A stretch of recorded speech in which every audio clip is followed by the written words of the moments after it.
Alors, Pierre, maintenant, parlons de thé en général et commençons par le commencement. Est-ce que tu peux nous en dire un peu plus sur même l'histoire du thé, soyons fous, remontons le plus loin possible. Bien sûr. Depuis quand on consomme du thé dans le monde? Alors c'est hyper difficile à dater, mais enfin ça remonte à très longtemps. Ouais. Donc il y a plusieurs légendes en fait qui tournent autour de ça, notamment alors du côté de la Chine, on a l'empereur Shennong. Alors c'est genre en moins 2600 avant Jésus-Christ. Quand même, ça fait un peu longtemps. Voilà. Et ben cet empereur en fait, il avait un ventre, enfin il aurait eu un ventre transparent et il regardait tous les bienfaits des aliments, de tout ça, et il conseillait à ses sujets, voilà, déjà de boire de l'eau chaude. Et il voyait dans son ventre transparent que tout se passait bien, que c'était super. Et un jour, il s'est endormi, il faisait la sieste au pied d'un arbre, et il y a des feuilles de cet arbre qui sont tombées dans sa tasse d'eau chaude. D'accord. Et en fait, c'était du thé. Et il a vu. C'était un théier, ouais, voilà. Ah. Et en fait, il a regardé son ventre et il a vu qu'il se passait, voilà, plein de bonnes choses, que c'était bon pour la digestion, que plein de choses. Et du coup, voilà, ça c'est la première légende qu'on connaît, qui est voilà très ancienne. Et après, il y a une autre légende qui vient plutôt d'Inde. C'est le prince Bodhidharma, voilà, que j'écorche pas son nom. C'est pointu, hein. Ouais, voilà, c'était un moine qui voulait répandre le bouddhisme en Chine et au Japon. Donc il est parti d'Inde pour faire ça. Et son délire, c'était de pas dormir pendant 9 ans. Voilà, ouais, c'est ça. Et du coup, il y a deux légendes dans la légende. Donc la première légende, c'est qu'au bout de 3 ans, il était vraiment hyper fatigué, quoi, forcément. Au bout de 3 ans, ça aide pas. Et du coup, il a trouvé cette plante, le théier, il a mâché les feuilles et ça l'a aidé à tenir les 6 années suivantes. D'accord. Ça, c'est la première. Et il y a l'autre version qui est un peu plus hardcore. Ouais. C'est que au bout de 3 ans, il s'est endormi. D'accord. Et du coup, le jour où il se réveille, j'imagine qu'il a dormi plusieurs jours au bout de 3 ans. Il était tellement énervé après lui qu'il s'est coupé les paupières pour ne plus avoir les yeux qui se ferment. Ouais. Et à l'endroit où sont tombées ses paupières, 2 magnifiques arbres auraient poussé. D'accord. Et ça aurait été les théiers. Les premiers théiers. Voilà, exactement. Ça, c'est la partie légende. Voilà. C'est très beau. Voilà. C'est on pas mal, a fait rêver nos auditeurs. Voilà, non, ça. Maintenant, parlons sérieux. ouais. Non, mais l'origine. Daniel y croit pas du tout. Ah bon, tu crois pas, mais non, et surtout que je me suis baladé sur Wikipédia avant d'enregistrer cet épisode, donc je connais quelques versions plus terre à terre, on va dire, mais bien surtout. Sûr. Non, mais parlons déjà de la plante en fait, du théier. C'est quoi? C'est une plante. Alors, juste pour finir quand même sur l'histoire, en fait, on aurait commencé donc clairement ça vient de Chine, ça c'est sûr à 100%. Après la date on n'est pas sûr, tu vois, entre moins 2400, moins 500, etc. Et il y aurait eu plusieurs modes de consommation en fait. Déjà à la base ça aurait été vraiment de mâcher les feuilles, ça c'est vraiment un truc avant qui se faisait. En fait. C'est vraiment ce qui se faisait, quoi. D'accord. On n'infusait pas du tout, on prenait les feuilles et ça donnait de l'énergie, les gens aimaient bien le goût parce que donc la feuille du théier, par contre c'était déjà cette variété, voilà, le camélia, quoi. Donc je vais on va en parler après. On va en parler. Ouais, exactement. Et puis après en fait le thé est devenu une boisson un peu plus raffinée aux alentours de 700. Après JC avec Louyou qui était un moine mais aussi saltimbanque, etc., et qui a un peu codifié l'usage du thé, ou c'est ce qu'on appelle l'école du thé bouilli, c'est-à-dire qu'on faisait des soupes de thé. Voilà, il faisait bouillir de l'eau, mais ça pouvait être aussi avec des épices, avec des aliments, etc. Pas que du thé, forcément. Voilà, pas que du thé, mais voilà. Et il a écrit un traité qui est hyper connu d'ailleurs là-dessus. Donc voilà. Et c'est pas encore de l'infusion. Non, c'est toujours pas encore toujours pas de l'infusion. Et après l'infusion, elle est venue juste avant, entre ce moment-là et le moment où l'Europe a découvert vraiment le thé. Et à ce moment-là, en Chine, ils ont commencé à broyer du thé pour en faire une poudre verte, ce qui fait penser évidemment au matcha japonais.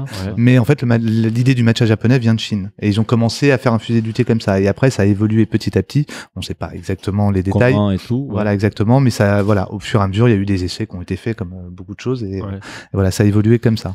Donc le premier terroir du thé, c'est la Chine. Clairement. Mais il a un épisode important de l'histoire du thé, comme tu as fait référence, c'est la découverte du thé par l'Europe, en fait. Exactement. Et ça, c'est arrivé quoi, les siècles 17e. 17e, quoi. Vraiment très tard. Mi-17e. Ouais, alors il y a Marco Polo qui en parlait un peu avant, dans ses écrits, mais il parlait surtout des maisons de thé où c'était un joyeux bordel et où voilà, c'était un peu décadent, on va dire. Donc il parlait plutôt de ça que du produit. Voilà. D'accord. Et du coup après c'est milieu du 17e, les Européens découvrent le thé et ça devient de la folie, quoi. En très très peu de temps, tout le monde devient accro en Europe. L'Angleterre en premier lieu, la Hollande aussi, voilà. Donc c'est comme ça que ça démarre. Et d'ailleurs, ça a posé des gros problèmes politiques. En fait, c'était vraiment géostratégiquement. Parce qu'ils étaient dépendants de la Chine par rapport à cette matière première. Voilà, ils étaient complètement dépendants de la Chine. Donc le moyen qu'ils ont trouvé pour pallier à cette dépendance, c'est l'opium. D'accord. Voilà. Pas la même chose. Ouais, non, c'est pas tout à fait la même chose, mais leur histoire est très très liée en fait. À Calcutta, en fait, ils vendaient beaucoup d'opium à Calcutta aux marchands chinois, qui ramenaient ça en Chine, donc ça leur faisait des sous, quoi, pour acheter du thé derrière. Et du coup, ça faisait que la Chine, une fois bien accro à l'opium, ils étaient dépendants aussi des Anglais. Du coup, voilà. Et ça a causé des guerres. Voilà, donc je vous passe les détails. Hein, sur un autre sujet, mais je sais pas si c'est vrai ou pas, c'est que même en fait la colonisation britannique en Inde, à ces moments-là, pour être moins dépendante de la Chine, ils ont incité l'Indien à planter. C'est après. C'est encore plus tard. C'est encore plus tard. Il y a eu les guerres de l'opium, en fait. Et après, il y a Robert Fortune, donc je sais plus exactement les dates, dans le milieu du 19e. Ils ont envoyé un espion, en fait, en Chine au milieu du 19e siècle. Et là, qui s'est déguisé en chinois, parce qu'en fait, pour chauffer le savoir-faire. Ouais, parce qu'en Chine, dès qu'on sortait des zones autorisées aux étrangers, c'était genre coupage de tête, enfin, je sais plus comment ils faisaient, mais c'était chaud. Donc du coup, il y est allé en mode espion et il a volé des graines, il a observé les techniques. Sujet très sensible et stratégique. C'était de l'espionnage industriel, quoi. Ouais, c'était vraiment ça. Et du coup, il a ramené tout ça en Inde. Et ils ont commencé à faire pousser du thé dans le nord de l'Inde. Et ça vient après. Ouais. Voilà, et ce qui deviendra Darjeeling, quoi, en fait. C'est vraiment c'est là qu'ils ont commencé avec les plaines d'Assam. Et si on parle du coup de la plante, alors avec quelle plante on fait du thé alors? Le théier, quelle variété de plantes c'est? Alors le théier, il y a principalement, enfin le théier c'est un camélia en fait. Un camélia. C'est un camélia. Il y a deux sortes principales, le camélia sinensis, c'est le chinois, et l'Assamica qu'on trouve plutôt en Inde. D'accord. Qui ont des propriétés différentes, que je vous évoquerai peut-être après. Du coup, c'est la même plante. Et cette plante-là, elle va pousser correctement dans le milieu tropicaux, subtropicaux. D'accord. Elle a besoin quoi? Chaleur, humidité? Ouais, c'est ça exactement. Elle a besoin de beaucoup d'eau surtout. Beaucoup d'eau. C'est à peu près 1500 millilitres par an. Ouais. En France, on est à 750. Donc en France, on n'a pas les conditions. Non, on n'a pas les conditions, sauf à arroser en permanence et tout. Mais il n'y a pas que ça, parce qu'il faut aussi beaucoup d'ensoleillement, 1400 heures par an. Ouais. D'accord. Le vin, il en faut 400, si je me pas de bêtises, à peu près. Tu vois. Donc c'est des conditions vraiment spécifiques, quoi. Exactement. Et des nuits très fraîches. D'accord. C'est une plante naturellement, elle poussait où à la base? Donc en Chine. En Chine. Alors elle serait originaire de la région du Yunnan, Laos, voilà, toute cette partie-là. Très humide, quoi. Chaude, voilà, humide, exactement. Des conditions vraiment idéales pour le thé, clairement. Bien sûr. Ouais. Et en fait, quand on consomme, c'est une plante, l'été, mais qu'est-ce qu'on consomme du théier? On consomme les feuilles. Les feuilles, bien sûr. Aussi. Bien sûr, les feuilles, les bourgeons, mais même les fleurs parfois, non? Les fleurs parfois, ouais, tout à fait. Alors c'est quand même plus rare, mais c'est vraiment bourgeons, feuilles, mais aussi les branches. Notamment au Japon, où rien ne se perd. Les branches, quoi. Voilà, ils peuvent récupérer ce qu'ils appellent les cookies. Mais justement, c'est quoi les plus courants en fait? Les feuilles. Les feuilles et dans les plus grands crus, les bourgeons. Des bourgeons. D'accord. En général, plus il y a de bourgeons, plus on est sur des grands crus. C'est vraiment en général. Après, il y a vraiment des spécificités pour chaque région, chaque terroir. Mais bien sûr. Et les bourgeons, il y a un moment de l'année spécifique où tu peux les avoir. Ouais. En fait. Selon les régions, en fait, c'est toujours pareil parce qu'il y a des régions subtropicales où on se trouve les plus grands crus, où il y a une période de dormance du théier. Du coup, quand il va se réveiller, généralement au printemps, en fait, les feuilles sont gorgées de sève et les bourgeons repoussent. Bien sûr. Et donc les premiers bourgeons, c'est ce qu'il va y avoir très frais. Et ouais, c'est hyper frais, hyper tendre, c'est ce qui est le plus recherché. Oui. Là, il y a plus de richesse aromatique, j'imagine. C'est ça. Exactement. Il y a aussi beaucoup de théine. Bon, de théine. Ouais. Donc les thés à base des bourgeons, ils sont plus forts en théine. Exactement. Ouais, ils sont très théinés. Ils sont très théinés. La plante, on la cultive comment? Enfin, du coup, c'est dans quel type d'exploitation? Tu peux nous en dire un peu plus sur la culture du Bien sûr. théier? Il y a déjà le fait que c'est domestiqué quand même maintenant. Sauf, je vous en parlerai tout à l'heure, mais c'est quand même plutôt domestiqué, donc déjà. C'est pas du sauvage, on fait pas de la cueillette de théier. Non, on en fait, mais c'est plus rare quand même. Ouais. C'est plutôt sur des puers, des thés spécifiques, donc que je pourrais vous évoquer tout à l'heure. Plaisir. Mais parce qu'on a des théiers en fait, quand on voit l'image d'une plantation, on voit des petits théiers, vous voyez, des petits arbustes, etc. Mais en fait, ils sont taillés parce qu'un théier, c'est un arbre. Oui, c'est assez bas.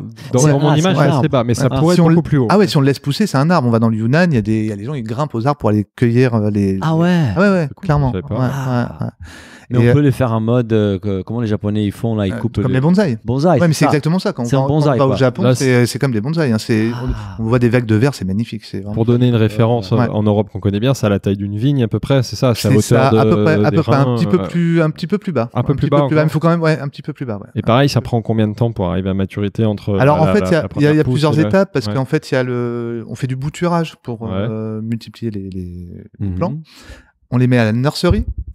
Donc ça dure entre 2 et 4 ans. D'accord, ouais. Et après, on les replante dans le jardin. D'accord. Et là, il faut au moins 2 ans avant de pouvoir récolter. Ah d'accord, c'est long quand même. Ouais, c'est hyper long. Si nous, on veut se lancer dans l'été, il faut patienter. Il faut un petit peu de temps. Ouais, d'accord. Il faut un petit peu de temps. Un peu comme les vignes aussi, tu vois. 2-3 ans. Sauf à acheter des théiers déjà poussés, enfin comme on peut faire sur des plantes classiques. Mais ça coûte beaucoup plus cher et puis on maîtrise moins, c'est moins gorgé du terroir. Il y a plusieurs variétés de théiers Ouais, alors comme je vous disais tout à l'heure, il y a 2 principales variétés. Ouais. Mais en fait, on a comme dans le vin où on a les cépages. Ouais, c'est ce que je veux dire. Ouais, c'est ça. On a les cultivars. Ouais, on va parler des cultivars. Ouais. Juste avant, j'ai une question sur les plantations sur l'été. En fait, quelle durée de vie a un théier en fait ça, comme la vigne, ça peut vivre 100 ans ou non? Ça dépend lesquels en fait. Donc, je vous parlais de l'Asanika et du chinois, pardon. Du thé chinois, du Camellia sinensis. Celui-ci a une durée de vie beaucoup plus longue. D'accord. C'est quoi les plus anciens, on va dire? Il y a des théiers dans le Yunnan, dans les sauvages, là dont je vous parlais, qui ont 200 ans. 250 ah d'accord, ans, on peut avoir comme ça, comme l'olive, les oliviers, des choses comme ça, quoi. Ah, peut-être. Peut-être, effectivement. Mais c'est de cet ordre-là. Les Asamika, donc qui viennent d'Inde en fait. Donc c'est Robert Fortune qui les avait trouvés par rapport à tout à l'heure. Mais ceux-là ont une durée de vie beaucoup plus courte. Par contre, ils ont un rendement beaucoup plus important. Ah, voilà. D'un point de vue production, c'est peut-être plus intéressant pour les producteurs. Ouais, et ça dépend aussi parce que selon les régions où on se trouve, en fait, on va varier entre Asamika et Chinese. Parce que en fait, pour pas engorger l'usine, donc ça pousse pas forcément en même temps, etc. Donc voilà, ils essaient de bien étudier leur plan de récolte pour que l'usine puisse, la factory puisse tenir derrière et produire. Et il y a combien de cueillettes par an du coup? Enfin, quelle est la saison du théier? Alors, ça dépend vraiment des régions pour le coup. Pour prendre l'exemple de Darjeeling ou même du Japon ou de Chine pour les grands crus, c'est vraiment la première cueillette de l'année qui est la plus recherchée d'ailleurs, c'est celle de printemps. D'accord, oui, voilà. Bien sûr, celle de printemps, voilà. À Darjeeling, c'est vraiment typique. On a la cueillette de printemps. Après, on va avoir la cueillette d'été. Ouais. Donc la cueillette de printemps, c'est février-mars. Ouais. Cueillette d'été, c'est avril-mai. Juin. Après, il y a une in-between qu'on n'utilise pas, ou alors que vraiment pour des... c'est moins qualitatif. C'est moins qualitatif, donc ça part plutôt dans les mousselines. Et après, il y a l'automne, qui est vraiment aussi fabuleux. Et les goûts évoluent vraiment. Oui, ça change ça. Sur la saison. Enfin, un thé de printemps n'est pas la même chose qu'un thé d'automne. Absolument pas. Des goûts vraiment très différents. Lors de la dégustation, tu nous feras goûter des thés des saisons différentes. Ouais, sauf que là, on va goûter le printemps. Parce qu'on n'a pas la saison, bien sûr. Et ouais, moi, je suis les saisons. Là, on est encore sur les restes, entre guillemets, de printemps et les thés d'été arrivent là. Ouais, d'accord. L'été arrive là. On sera obligé de venir pour goûter. Par contre, on va goûter un houlong d'automne. D'accord. Parce que le long, oui, parce que c'est... Là, j'ai reçu l'échantillon, je l'ai même pas encore goûté, on va le goûter encore. Parce que c'est d'automne de cette année qui vient d'arriver, d'accord, oui, parce qu'il n'y a pas de vieillissement. Et par exemple, sur les houlongs d'automne, la meilleure récolte, c'est en automne. Sur un Tikwaning, par exemple. Au Japon, les meilleures sont au printemps. Vraiment, les autres sont moins intéressantes. Ça dépend des terroirs. Ça dépend des terroirs. Tu vas avoir une saison, une différence... Une période optimale de récolte. C'est région par région et même, je dirais, plantation par plantation. Parce que chaque parcelle peut avoir une exposition au soleil différente. Bien sûr, c'est exactement comme le vin. Comme le vin, quoi. Exactement comme le vin. La différence du vin, c'est que le vin, tu consommes les jus des raisins. Oui. Et ici, tu consommes les feuilles, les bourgeons. C'est vrai. Et on parlait des cépages, enfin l'équivalent des cépages que tu appelles les cultivars, je crois, tout à l'heure. Donc, c'est comment ça marche? Il y a plusieurs variétés. Tu nous as dit il y a 2 types de plantes, mais à l'intérieur de ces variétés, il y a des centaines et des centaines et des centaines de plantes. C'est complètement fou. Et qui vont avoir des caractéristiques très différentes, j'imagine. Alors que ce soit, ça peut être dégustation, ou ça peut être aussi résistance au froid. Ça peut être, voilà, il y a plein de critères. Et il y a des instituts qui existent dans les principaux pays producteurs, en Inde, à Hangzhou en Chine, à Kagoshima au Japon, où c'est des bibliothèques de cultivars. Bien sûr. Où il y a des centaines de cultivars disponibles. Et je suppose que même eux, ils se mettent à créer des cultivars, des clairement, cultivars. Bien sûr, tout à fait. En permanence. Des variétés. En permanence. Donc en fait, le mix entre le terroir, la période de récolte, le type de récolte, si on prend les bourgeons ou les feuilles, le savoir-faire du producteur, la technique des séchages après, derrière, j'en sais rien. Exactement. Tu peux avoir une gamme d'été qui est vraiment large, quoi. Exactement. C'est-à-dire que le même plant qui a poussé pareil exactement au même endroit, on va le replanter au Japon ou au Rwanda, par exemple, où il y a pas de dormance. Le goût sera vraiment complètement différent, quoi. Ça va être deux produits complètement à part entière. Ouais. Et donc cultivar, on peut vraiment faire ces parallèles, c'est l'équivalent du exactement. cépage. Et on fait le même travail on peut travailler sur du monocultivar, mais souvent aussi il y a de l'assemblage entre différents cultivars pour obtenir des équilibres, voilà. Donc toi, tu fais certains mélanges naturels que tu fais ici, c'est un assemblage de différents cultivars. Alors non, moi je suis pas. Non. Moi, quand je fais des assemblages ici, ça va être des assemblages de thé nature différents, mais que j'ai déjà acheté, déjà séché, etc. Bien sûr. Ouais. Là, ils vont faire un assemblage avant les séchages, en fait, par exemple. Exactement. Des cultivars différents. Exactement. On voit sur les noms des produits finis le nom du cultivar ou pas du tout, comme dans le vin. On essaye de on essaye de le mettre au maximum. Nous, dans les fiches produits, on va communiquer au maximum là-dessus pour. Tu peux nous donner des exemples de noms de cultivars alors oui, bien sûr, il y a connu. Alors en Inde, il y a le AV2 par exemple. Non mais vachement connu que les chardonnays. C'est vachement connu. Non, c'est hyper connu dans le monde du thé. Dans le monde du thé, connu. Comment tu dis AV2? AV2 quoi. Ah, voilà. Et au Japon, le plus connu de tous, c'est l'Yabukita. Il y a 70% de la prod qui est fait sur celui-ci. Mais là, on va le goûter tout à l'heure, un Asatsuyu qui est un cultivar assez rare qu'on appelle le Gyokuro naturel, voilà, qui est un truc génial. Mais il y a plein de choses. En Chine, c'est pareil, il y en a plein des typiques. J'adore quand tu dis les noms des cultivars, des variétés. J'en ai plein, si tu veux. Je suis incapable de le répéter. On va parler d'un autre élément qui est très important, qu'on a évoqué tout à l'heure, ce sont les terroirs. Et c'est comme le vin, c'est pareil. Ouais. On a parlé de la Chine, des Landes, du Japon. Est-ce que tu peux nous parler en grande ligne des terroirs les plus importants? Bien sûr. Pour qu'on ait une idée un peu comment ça fonctionne. Ouais, clairement. Alors, bien sûr, la Chine. On va commencer c'est quoi? C'est les producteurs numéro 1 au monde. Ouais, c'est ça. Après, derrière, il y a le Kenya, le Japon, mais le premier, c'est la Chine. Avec beaucoup, c'est très étendu, la Chine. Donc, on a vraiment tous les styles de thé différents. Donc, on a beaucoup de thé vert, évidemment. Ils sont vraiment très, très reconnus pour leur thé vert. Notamment le Longjing, qui est un des plus connus. On a le Taiping Rokui, on a le Piloshun, on a vraiment des thés verts comme ça qui sont vraiment fabuleux, avec des caractéristiques. Les mots que tu viens d'utiliser, c'est quoi? C'est pas le cultivar, là? C'est quoi? C'est la région. Non, ça, c'est le nom du thé. Le nom du thé, comme on dirait un Saint-Estèphe. Non, mais parce que là, c'est la région. Donc c'est quoi? C'est la région? C'est quoi? Non, c'est le nom du thé. Piloshun, c'est, je crois que, si je dis pas de bêtises, c'est spirale de jade. D'accord. C'est par rapport à l'aspect, en fait. Mais je peux pas avoir ces thés ailleurs, donc finalement, c'est très proche de l'AOC. C'est quand même lié à la géographie, j'ai l'impression. Non, normalement, on peut pas. Mais voilà. Par exemple, au Népal, ils font des sencha, alors que le sencha, c'est japonais. C'est japonais, donc c'est pas une AOC. Ouais, mais par contre, le goût sera pas le même, parce que le terroir n'est pas là. Cela étant dit, au Brésil, on fait du champagne et du cognac, et c'est pas du tout la même chose. Alors, il y a une AOC quand même. Plaisir à l'Inéo, ça. Il y a une AOC quand même, c'est Darjeeling. Ils ont quand même fait une AOC pour Darjeeling. Ils ont réussi à le faire, mais c'est vraiment très rare, en fait, finalement. Ouais. Après, donc la Chine, ils font aussi beaucoup de thé noir. Que eux ils appellent thé rouge. Nous on appelle ça thé noir parce qu'on regarde les feuilles. Eux ils appellent ça thé rouge parce qu'ils regardent la liqueur.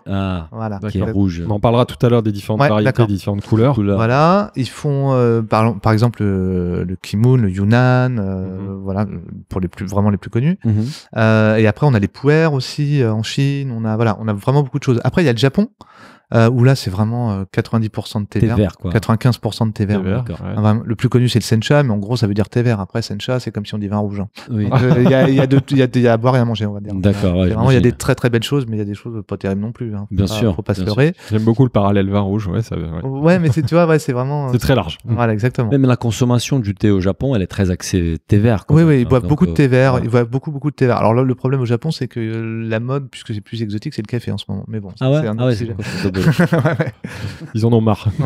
C'est ça. Et il y a un truc que tu nous as expliqué l'autre jour, c'est que tu disais qu'on a du thé aussi. Moi, j'étais surpris. Il y a du thé au Brésil, en Argentine. Argentine, il y a les matés, mais tu parlais du thé au Brésil et même en Afrique, Rwanda, Kenya, ce sont des pays producteurs de thé qui produisent beaucoup de thé de qualité. Énormément. Ouais. Alors, de qualité à voir, de plus en plus. Mais le Kenya, c'est un des plus gros producteurs mondiaux. En quantité. D'accord. Voilà, c'est plutôt pourquoi? Pour des thés industriels. Voilà. On va pas citer peut-être, mais les thés en sachet du supermarché. Voilà. Donc c'est plutôt ça. Mais cela dit, il y a des thés comme dans le café, des thés de spécialité, vraiment qui se créent, notamment au Rwanda, où ils ont fait venir des cultivateurs du Sri Lanka, avec leurs plants, leurs théiers, etc., et leurs techniques. Et du coup, ils ont fait ce qu'on appelle les thés orthodoxes. Les thés orthodoxes, c'est les bons thés en grandes feuilles. Parce que sinon, on est sur du CTC, c'est de la poudre qu'on met dans les petits sachets. Du coup, ils ont développé cette culture-là et ils arrivent à avoir des thés extraordinaires. Vraiment extraordinaires, avec des goûts entre le ceylan, avec des goûts de ceylan, donc on est plutôt sur le fruit, et la force des thés africains, quoi. Super. Et même un petit côté légumineux, je sais pas d'où il sort, mais c'est vraiment hyper bien équilibré. Ils arrivent à faire des thés vraiment fabuleux. Magnifique. Et ils ont fait venir des Chinois pour faire du thé blanc, du thé vert, etc. Donc, super. Et nous, ce qu'on aimerait comprendre aussi, c'est par rapport à la production. Est-ce que tu peux nous raconter les trajets de la terre, on va dire, du producteur à la tasse? Quelles sont les différentes étapes des productions jusqu'à que ces thés arrivent chez toi, qu'on puisse les consommer derrière? Bien sûr. Alors, les étapes sont différentes selon la couleur du thé, mais je vais faire un résumé. En gros, on aura le temps de revenir sur les couleurs lors de la dégustation. Carrément. Donc on peut pas besoin de rentrer dans les détails. D'accord. Donc en fait, il va y avoir la récolte évidemment. Alors selon le lieu, le moment sera différent. Donc on va récolter les feuilles, les bourgeons ou même la tige. Enfin certaines parties des branches, tu disais tout à l'heure. Exactement. Et là, on va courir ou rouler ou aller très très vite dans l'endroit qu'on appelle la factory pour pas que les feuilles évoluent et qu'on puisse. Pour pas que ça s'oxyde. Voilà, c'est une histoire d'oxydation. Dont on reviendra dessus tout à l'heure. Donc, et là, une fois arrivé dans la factory, alors quand je dis la factory, ça peut être une grange derrière le jardin des producteurs. Ça peut être artisanal ou ça peut être immense. Tout dépend de qui tu vas faire. Exactement. Et là, on va travailler le produit. Donc, c'est-à-dire qu'on va soit rouler les feuilles, soit déjà en général on les flétrit, c'est-à-dire qu'on va on va les mettre à l'air pour que ça sèche. D'accord. Voilà, naturellement quoi. Naturellement et que ça assouplisse la feuille et qu'après on puisse travailler la feuille, la rouler si on a envie de la rouler, ou la mettre en aiguille. Il y a plein de façons. La rouler, c'est-à-dire quoi exactement c'est-à-dire que les feuilles, vous avez certainement déjà vu différentes feuilles de thé. Il y en a qui sont en espèce de petits bâtonnets, en petite aiguille. Il y en a qui sont en petite spirale. Il y en a qui sont plates. D'accord. Dans la longueur, il y en a qui sont carrément immenses et plates. Ça se fait avant le séchage en fait. Oui, voilà, c'est toujours avant le séchage. Exactement. Et qu'est-ce qu'on fait pour qu'elles prennent ces formes alors? Alors ça dépend. L'ordre dépend de la couleur du thé en fait. Alors donc je vais un peu vite dans ma réponse, mais je vous expliquerai. Mais donc, rouler, qu'est-ce que c'est alors cette opération-là? Rouler, c'est quoi en fait on va casser la structure de la feuille, soit en roulant, soit en mettant à plat comme je vous disais, et ça va casser la structure de la feuille et libérer des aromates différents. D'accord. Voilà. Et après, c'est avant le séchage. Enfin, et consommation, c'est joli d'avoir des petites feuilles à rouler. Voilà, mais c'est joli, mais l'intérêt, il est vraiment gustatif. Ça va changer la structure moléculaire de la feuille et donner des goûts différents. D'accord. Tu nous apprends plein de choses. Ça, c'est le démarrage du séchage. Parce que là elle commence à sécher. Flétrissage. Donc, on aère les feuilles. Après, en général, on les roule. Et après, on peut les oxyder ou pas. Et après, on les sèche. Oxyder, c'est naturellement ou c'est naturellement, c'est chaleur, humidité en gros. D'accord. Mais sauf qu'un thé vert, mais je vous expliquerai, mais un thé vert, on va tout de suite tuer le vert. C'est-à-dire, on va arrêter l'oxydation. Pour que ça reste vert. Exactement. Et on fera le roulage après. Enfin, voilà. Pour les thés bleus, noirs, on fera plus. Semi-oxydation, les thés noirs. On va y revenir. Ça, c'est très important. Bien sûr. Et une fois ça arrive à un point où ça s'est stabilisé, ça va plus évoluer en fait. Exactement. Et après le séchage, donc c'est le séchage, ça peut être au soleil, ça peut être dans un four. En général, c'est des fours avec des tapis roulants et avec une plus industriel. Exactement. Même pas forcément industriel, c'est des petites machines. C'est pas forcément des grosses structures qui font ça, mais c'est vrai que le four, au moins ça fixe tout de suite. Alors c'est le four ou ça peut être des wok aussi, des espèces de grands wok, des bassines chauffées pour des thés verts où on va retourner les feuilles à la main pour les très grands crus. D'accord. Voilà. D'accord. C'est une attention spéciale. Et il y a des thés fermentés aussi, non? Ouais, c'est ce qu'on appelle les pu'er. Ah ouais, voilà, c'est ce que j'arrive pas à dire. Exactement. Les pu'er. Pour un Brésilien. Vas-y, tu vas le dire tout à l'heure. Mais moi, je le dis encore à la française parce qu'en chinois, c'est pas ça non plus. Comment on dit en chinois? Alors, défi là. Alors, je dirais plutôt pour. Oh là là. Pour. Mais l'accent doit pas être bon, ça doit vouloir dire autre chose. On va demander à nos potes chinois. Ok. On s'excuse auprès d'eux d'ailleurs. Et alors le pu'er, alors c'est pas roulé, c'est un thé qui est fermenté complètement et qu'on va laisser vieillir en général. qu'on va mettre dans des moules, on va les humidifier, les mettre dans les moules sous forme de galettes ou de nids ou de plein de formes différentes, et on va les laisser vieillir comme du bon vin. D'accord. Et plus il y a des galettes aujourd'hui. Combien de temps à peu près? Ah bah ça peut. Voilà, comme du vin, vraiment. Ouais, ça peut être long. Par contre, il y a pas les vins souvent des fois à un moment donné, ça sert à rien et même ça descend. Oui. Alors ça, non. Là non. Là, non. Si, elles sont bien conservées, bien évidemment. Oui. Hein, dans des bonnes est-ce que conditions. tu en as ici dans ta cave des trucs anciens que tu as gardés pour voir un peu comment ça évolue? Oui, j'en ai, mais c'est vrai que c'est des choses, moi, j'ai pas les conditions pour les conserver correctement. Bah oui. Donc, elles vont plus évoluer. Ou mal évolué en tout cas, mais elles sont voilà, on prend des petites quantités qu'on va vendre au fur et à mesure. Il y a peut-être un partenariat à mettre en place avec la Tour d'Argent pour vieillir. Voilà, exactement. Je crois on va en parler. J'ai cru comprendre qu'ils avaient une belle cave. Si tu cherches des caves dans des conditions idéales et parfaites, optimales, ils ont tout ce qu'il faut. On peut parler des producteurs. Du coup, tu l'as dit tout à l'heure, il y a différents types de producteurs. Il y a des toutes petites structures, des grosses structures. Majoritairement, qu'est-ce qu'on observe? Il y a plus de grosses structures. En termes de volume produit, évidemment, ce sont plutôt les grosses structures qui font les plus gros volumes. Il y a alors les plus gros volumes se font pour l'industrie, vraiment Unilever et compagnie. Mais il y a encore de l'artisanat qui fait de la qualité. Bien sûr, heureusement. Moi, sinon je ferais pas ce métier, je crois. Ouais, mais non, il y a beaucoup d'artisanat et dans tous les pays, dans des endroits insoupçonnés. Vraiment au Japon qui est très industrialisé, vraiment pourtant, même en utilisant les techniques modernes, ils arrivent à faire des choses extraordinaires du travail d'orfèvre. En Chine, on va trouver des grands crus où les feuilles sont roulées à la main. Alors que souvent c'est en machine, même si ça peut être très bien fait en machine, mais quand c'est fait à la main, en général, c'est quand même vraiment mieux. T'as les cueillettes mécaniques ou les cueillettes manuelles aussi. Ouais. Et la cueillette mécanique, malgré tout, ça peut abîmer les feuilles quand même. C'est grossier, de rien. Voilà. Il y a beaucoup de critères comme ça. Donc, mais dans tous les pays, en fait, vraiment, même en Chine, il y a des choses. Des petits producteurs. Exactement. C'est un savoir-faire artisanal. C'est ça. La difficulté, c'est pour l'export, parce que les petits producteurs, la Chine, c'est compliqué, très administratif. Ouais. Ils ont besoin. Ils n'ont pas la structure. Il leur faut des licences pour exporter. Alors, ils parlent même pas anglais, donc c'est compliqué. Ouais. Voilà. Au Japon, c'est pareil. D'ailleurs, il y a des petits producteurs qui sont dans leur campagne, ils parlent pas un mot d'anglais. Voilà, donc faut vraiment y aller avec des traducteurs et discuter, essayer de faire les démarches administratives pour eux au départ. Il faut les chercher, quoi. Il faut.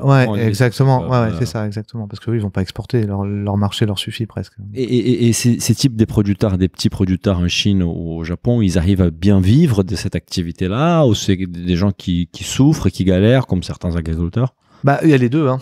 Il y a les deux, parce qu'il y en a qui sont reconnus. Et eux, ils vivent bien. Ils s'en sortent bien, et puis il y en a d'autres, vaille que vaille, ils y vont, ils y croient, ils sont passionnés. Ils sont passionnés, exactement. Et ils vivent bien, en fait, hein, parce que après, c'est peut-être pas, il y a pas que le compte en banque, je pense, qui va compter. Bien sûr. Alors le compte en banque, je sais pas comment il est, je pense pas qu'il soit dingue, mais par contre ils ont une vie de rêve. Enfin, quand on va les voir, c'est juste ils sont dans des cadres magnifiques, ils ont un rythme de vie avec la nature, quoi. Leur rythme, c'est le théier, etc. Et ils arrivent, ils mangent très bien, hyper bien, ils vivent de leur passion, même s'ils en vivent peut-être chichement, et puis ils sortent des produits complètement dingues et ils en sont tellement fiers. Et les théiers, c'est une plante qui demande autant d'entretien que les vignes, par exemple. Clairement. Ils s'occupent quotidiennement de leur plante. Quotidiennement. Alors en général, il y a pas mal de parcelles différentes dans un jardin. Du coup, heureusement, c'est pas tout en même temps. Bien sûr. Mais il y a beaucoup de taille, notamment. C'est la taille. Ouais, beaucoup de taille. Taille cueillette, quoi. Ouais, parce que souvent, alors selon les régions, mais on va faire une première. Alors déjà, il faut les tailler avant la dormance, quand il y a une dormance du théier. Il faut les tailler vraiment bas, enfin vraiment court. Et derrière, on va faire la première cueillette et on va retailler tout de suite, quelques centimètres. Et entre chaque cueillette, on va retailler. Et il y en a certains qui auront mal poussé, donc on va les retailler encore plus courts. Enfin, vraiment, ils s'adaptent. C'est vraiment ça nécessite beaucoup de main-d'œuvre, alors comme culture. D'ailleurs, au niveau souvent dans les plantations, même moyennes, au printemps, il y a énormément de saisonniers qui viennent pour la cueillette. Pour les aider avec les différentes étapes. Exactement. Il y a beaucoup de parasites. Est-ce que c'est une culture qui nécessite beaucoup de traitements, voire même de traitements chimiques, et même si évidemment, j'imagine que chacun y met sa solution. Exactement, mais c'est exactement le truc, parce qu'après, c'est un cercle vicieux aussi, parce qu'évidemment, il y a des parasites, forcément. Mais après, comment on va les traiter, ça, c'est... Chacun a son style et son... C'est ça, alors, il y a ceux qui vont... Je sais qu'à certains endroits en Chine, il y a des plantations énormes. Ça va y aller, c'est de l'épandage en hélicoptère, quoi. Ça va être justement monstrueux, quoi. Ah ouais. Les trucs, bon, je vous déconseille. Comme on connaît d'autres types de cultures. Exactement. Et avec du Roundup. Ouais, voilà, notamment. Comment on dit Roundup en chinois, tu sais? Glyphosate. Je suis pas sûr. Ça, c'est la marque commerciale, mais du glyphosate. Pareil, je pense qu'on dit pareil. On doit dire pareil. Et puis, il y en a d'autres qui vont faire ils vont stopper les maladies ou les insectes ou etc. de manière naturelle. Bien sûr. J'ai vu, alors en Assam par exemple, il y a beaucoup d'arbres dans les plantations pour notamment des histoires de drainage, mais aussi ils ont mis plein d'autocollants, enfin de double face en gros sur les arbres, pour piéger, et piègent les parasites. Enfin, vous voyez, il y a plein de choses comme ça. Bon, au Japon, il y en a qui ont vu qu'un jour il y avait eu un typhon. Ils se sont réveillés le matin.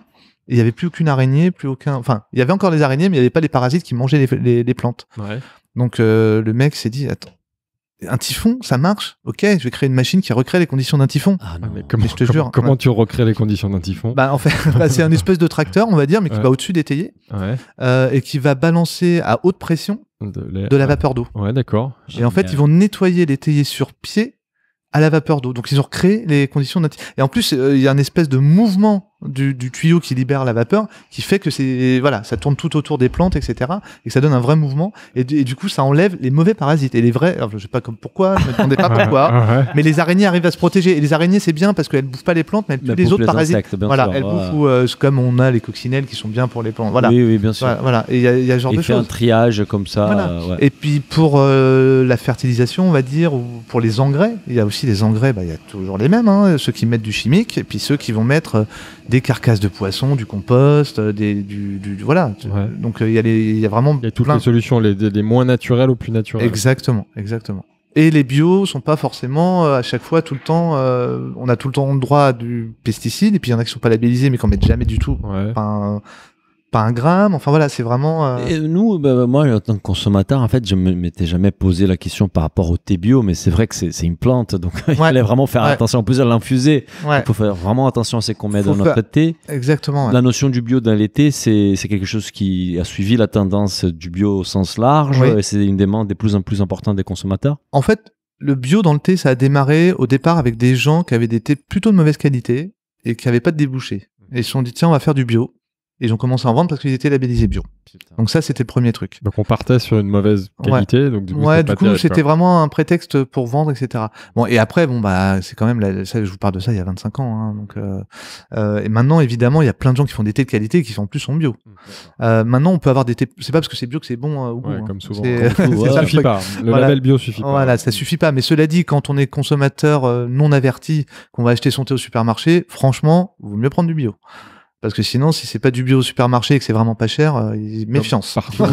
Méfiance. Ça a été traité par hélicoptère, comme tu le disais tout à l'heure. Non, mais voilà, faut vraiment se méfier. Par contre, après, quand on est dans des magasins de spécialité, etc., en général, on discute avec les gens et puis on voit. Tu nous mets l'eau à la bouche là. Est-ce qu'on pourrait peut-être passer à la dégustation et goûter tous ces thés que tu vas nous proposer maintenant? Avec grand plaisir. Allez, je vous ai préparé une petite session sympa. Tout à l'heure.